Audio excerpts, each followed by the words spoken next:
Gobanaa, Artist Nuhoo Gobanaa,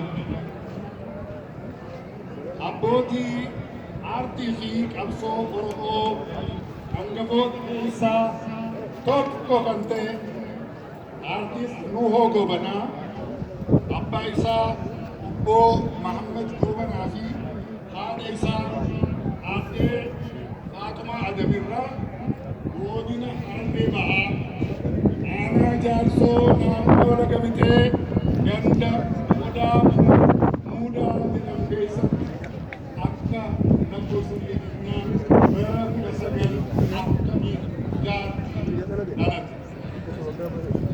Akkuma bara sanii baadiyyaatti dhalatee haala sadarkaa guddachuun isaa ijoollummaa isaarraa eegalee aadaa uummataa barachaa qabsoo fi miidhaa sirni gabromsaa uummata Oromootti raawwachaa ture ijaan argaa guddachuu hiree gaarii isaaf kenna. Ijoollummaa isaatiin maatii isaatii wajjin magaalaa Dirree Dhawaa magaalaa yeroo san warraaqsi aartii Oromoo itti dhalate sochiin bal'aanis itti gaggeeffamaa ture keessa jiraachuu danda'uunsaa ergama guddaa umrii isaa guutuu qabsaa'eetiif hedduu kan isa qopheesse ture. Nuhoo Gobanaa ijoollummaarraa eegalee nama dandeettii fedhii aartii guddaa qabu, nama kennaa kalaqa muuziqaa walaleessuu, yeedaleessuu fi wallisuutiin uumamaan badhaafame hayyuu aartii fi goota qabsoodhaaf ture. Gama kanaan aartii kennaa addaa qaban ogummaa hedduudhaan badhaafamanii fi kennaa isaanii kanaan uummata Oromoo sadarkaa olaanaa tajaajilan keessaa tokkoo fi hangafa ture. Keessattuu sagaleen isaa sagalee hiriyaa hin qabne yommuu ta'u, ofii isaatiif of danda'ee walaloo fi yeedaloo qopheessee muuziqaa qindeessee ofumaaf wallisuudhaan kennaan inni uumamaan badhaafamee fi tattaafatee horate kan addaati ture. Nama aartiif dhalatee aartiif jiraate, nama Oromoof dhalatee Oromummaaf jiraate, qabsoo kutataa muuziqaa akka meeshaa waraanaatti fayyadamee qabsaa'ee qabseessuudhaan lolee lolchisuudhaan seenaa qabsoo Oromoo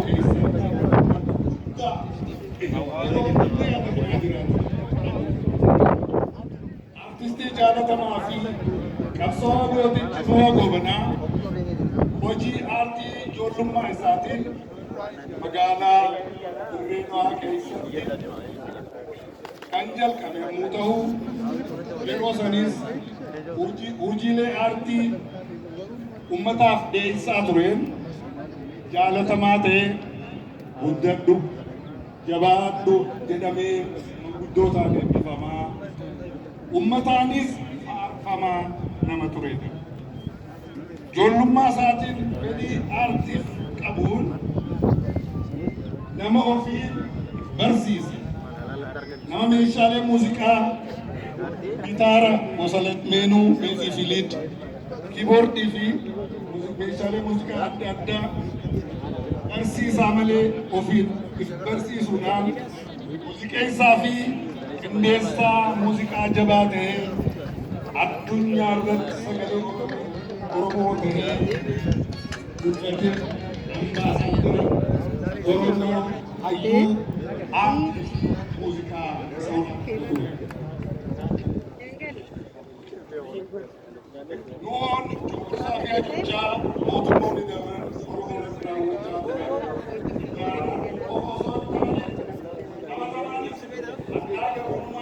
Kan dandamee fi sirnoota cunqursaa diriirfatanii qabsaa'oo dirqama kanaafis if qopheessee sirnoota saddeeffatee irratti qabsaa'aa gara booda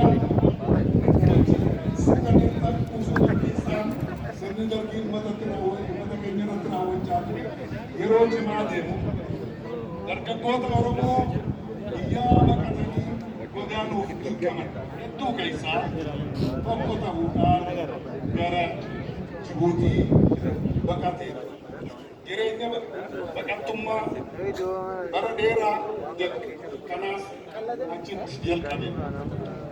Artistii fi qabsaa'aa hangafni kun akkuma Jibuutii dhaqee rakkoo namni biyyaa ba'e baqataan hunda see dandamatee hojii aartiidhaan kabru boota na nyaata baba isaa isa jalqabaatis Jibuutii irratti hojjetee dandeessee bareechee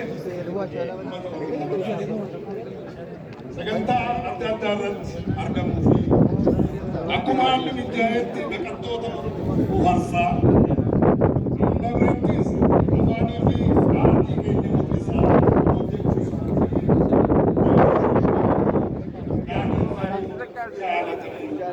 eegale.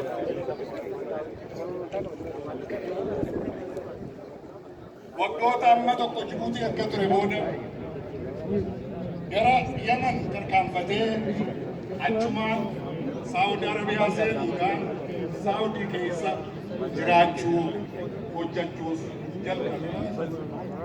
Haalli biyya sanii aartiidhaaf mijoofne ta'us Nuhoon garuu haala rakkisaa keessatti hojjechuu haala hamaa hunda mo'atee bira dabruu nama danda'u waan tureef haala san keessatti baqattoota bohaarsuu uummataatiifis albama isa haaraa tokko guutuu gara biyyaa erguu nama danda'e. Kunis jaalalaa fi fudhatama guddaa isa gonfachiisa. Qabsaa'aa fi aartistii hangaftichi Nuhoo Gobanaa Saawudii Arabiyaa irraa gara biyya Xaaliyaan deemee yeroo magaalaa Room eega jiraate booda Kanaadaatti godaanee magaalaa Torontoo keessa waggoota dheeraa jiraatee jira. Biyyi akka qubataatti yeroo dheeraa Yaman jalatti hidhamee raarfamuu isaallee irra dabree bara. yeroo kana mana dachee jalatti hidhamee ture. Nuhoo Gobanaa jedhu barraa'ee jira. Adargii keessa jeeba. Jibuutii irraa Saawudii Arabiyaa seenee jiraachaa ture. Yamanitti hidhamuu isaanii. Waashington Ameerikaattis hundeessuudhaan baandii Oromoodhaa isa jalqabaa hooggansa isaatiin nama hundeesse hoogganee uummata keenyaas aadaa keenyaas biyya sanatti mul'ise qabsaa'aa hangafa ture. Nuhoon nama qabsoo Oromootti makamuu bira dabree adda durummaadhaan qabsaa'aa ture. Gitaara isaa qabatee tokkummaa uummataa labsaa wal jaalala dhaadheessaa qabsoof uummata keenya waamaa Ameerikaa, Neezerlaand, Jarman, Noorweey, Yemen, Eertiraa, Keeniyaa fi biyyoota adda addaa keessa deemuu fi jiraachuudhaan hawaasa baqattoota Oromoo bohaarsuu, onnachiisuu fi qabseessuudhaan hojii boonsaa seenaan hin daganne hojjechaa ture. Hojii isaa biyya alaatii hojjetee gara biyyaa erguunis siyaasa Oromoo biyya keessaa keessatti dhiibbaa guddaa dhabu. Jijjiirama guddaadhaas fide. Artisti Nuhoo Gobanaa akka waliigalaa bara jireenya isaa keessatti albamoota saddeet kan qopheessu yoo ta'u muuziqaalee garuu adda addaa hedduudhaaf nama qophatti kan hojjete baay'eedha qaba. Bakkalcha aartii Oromoo ta'uudhaaf dandeenya. Odaa mul'ataa aartii bilisummaan irraa fi dhaloonni jalatti jaalatu ta'ee jira.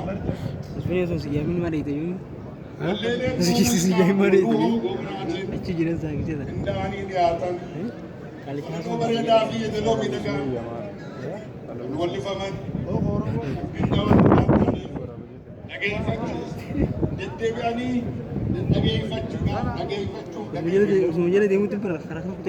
nama dhibaa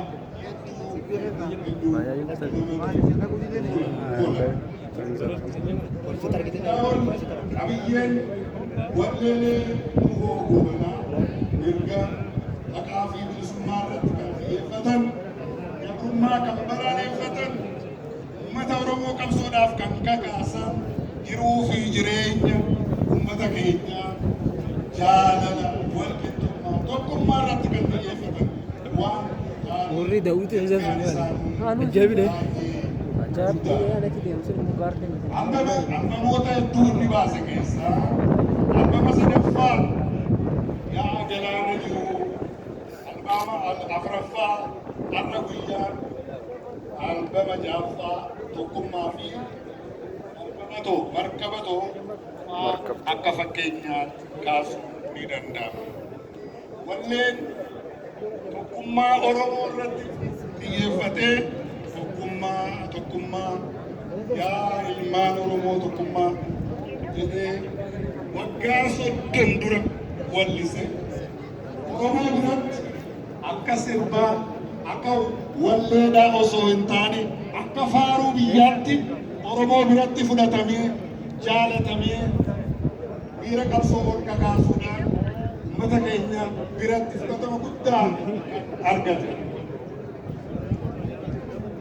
Gaafa qeerroon Oromoodhaan sirnaa warra wayyaanee irratti galaana qabsoo kaasisanis walleen Nuhoo tokkummaa yaa ilmaan Oromoo tokkummaa jedhee wallise. Sagalee qabsoo Oromoo ta'ee hedduu tajaajilee jira.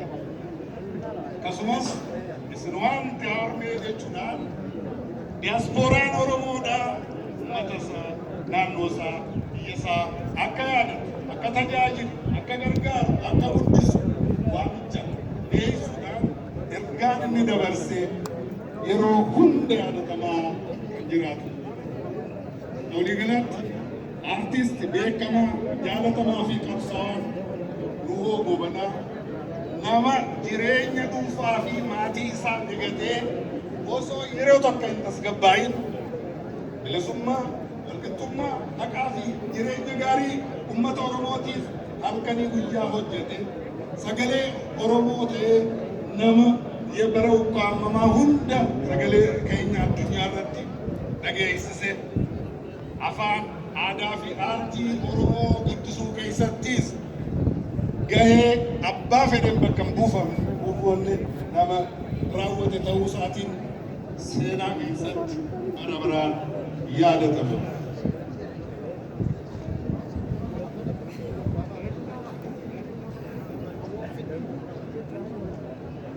Artiist kabajamaa fi jaalatamaan eega biyya keessatti deebi'uu ni danda'ama. Biyya keessatti karaa nagaatiin qabsaa'uu ni danda'ama. Deebi'ee boodaas osoo baay'ee hin turre uummata isaa tajaajiluuf, uummata qabsaa'eef, uummata jireenya isaa dhabeef tajaajiluudhaaf akkuma dhufee dhukkubni hamaan isa mudatee akkuma isin hundi agartanitti sagaleen addunyaa sossoose sagaleen Oromoo qeerroo dargaggoota keenya kana hunda sochoose qaamni isaa ka waltajjii gamaa gamana rooraa ture sun hidhamee afaan isaa hidhamee rakkoo guddaa mudatee wallaanamaa gargaaramaa uummanni baay'een hundi keenya isaaf bu'aadha.